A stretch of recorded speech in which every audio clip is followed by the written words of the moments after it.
કરમસદ મહાનગરપાલિકામાં નિર્મળ ગુજરાત અભિયાન પેલ કરોડોના ખર્ચે મુકાયેલા બોટલ ક્રશર મશીનો બન્યા શોભાના ગાંઠિયા। શહેરને પ્લાસ્ટિક મુક્ત કરવાનો દાવો હવામાં ઓગળ્યો। પ્લાસ્ટિકની બોટલ ક્રશ કરવા મૂકેલા મશીનો પર ધૂળ ચડી ગઈ છે।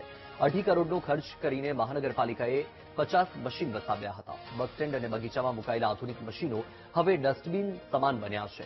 મહાનગરપાલિકાનો દરજ્જો મળ્યો પણ કામગીરી ન સુધરી હોવાનો આરોપ।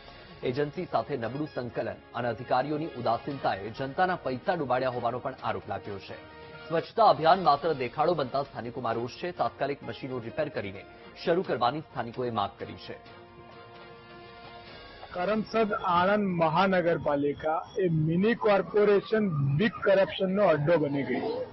તમે જોઈ શકો છો કે જે પ્લાસ્ટિકની બોટલ એના ક્રશર મશીન મૂકવામાં આવ્યા છે, આજે તમે જુઓ કે ક્રશર મશીન બંધ પડ્યા છે, ભરાઈ ગયા છે, ના એ ખાલી કરાવવામાં આવે છે કે ના એની કોઈ મરામત કરવામાં આવે। આ કેવો વિકાસ? આ ભ્રષ્ટાચારનો, કરપ્શનનો વિકાસ છે, જે બહુ જ મોટા પાયે કરમસદ આણંદ નગરપાલિકામાં દેખાઈ રહ્યો છે।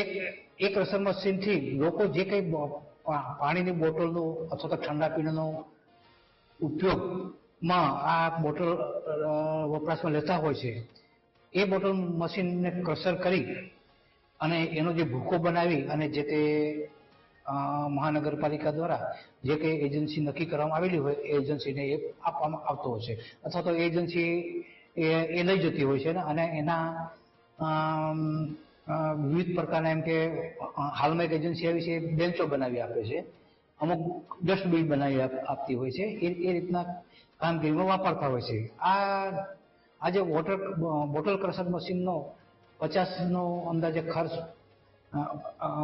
2 થી 2.5 કરોડ ખર્ચ થયેલ છે।